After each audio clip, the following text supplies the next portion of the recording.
बालेश्वर जिला भोगराई ब्लॉक अंतर्गत बहु प्रतीक्षित तालसारी और उदयपुर बेलाभूमि को प्रत्येक दिन हजार हजार पर्यटक आगमन होता बेले एठारे बहु होटेल मान गढ़ी उठी। मात्र एही होटेल गुड़िकरे विभिन्न समय असामाजिक कार्यकलाप होता अभियोग होई गणमाध्यम खबर प्रकाश पाइथिला। एने आज जिला प्रशासन और पुलिस 2 दिन धरी उक्त स्थान मानकरे चढ़ाऊ जारी रखिथिला। तेबे आज सकाळु जलेश्वर एसडीपीओ अंकिता कुमार और तालसारी सामुद्रिक थाना आईआईसी सुजाता खमारी नेतृत्व में विभिन्न होटेल मानकरे अचानक चढ़ाऊ करा जाय सागर शौकत होटेल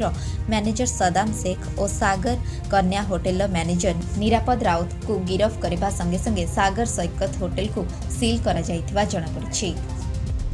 ना काली गणमाध्यम प्रसारित होइथिबा तालसारी होटेल देवसाय उपर आम भी आम कल स्टाफ पठेलु होटेल भी रेड होता से मुहूर्त किसी बाहर नाला जहाँ आम ताको बेस करके दुटा केस भी रेजिस्ट्रेशन कर तालसारी थाना केस नंबर 64/19 65/19 से आधार आम 2टी होटेल पर केस गोटे सागर कन्या गोटे सागर शौकत और तार होटेल मैनेजर को दुईटा होटेल 2 जन मैनेजर को आम अटक रखु पचरा पचरी चली भी आम आज कोर्ट फरवर्ड भी करूँ अधिक आम तदंत भी करुँ आधार आमर परवर्ती स्टेप आम भी होटेल मान आज सब सका रेड करूँ अधिक किसी पाइले आम आग को भी अलग होटेल केस करूँ आम पेट्रोलिंग चलती आम बारंबार होटेल मान रेड करूँ स्टाफ मान सिविल ड्रेस मुतयन करूँ आम से आगे ध्यान दें।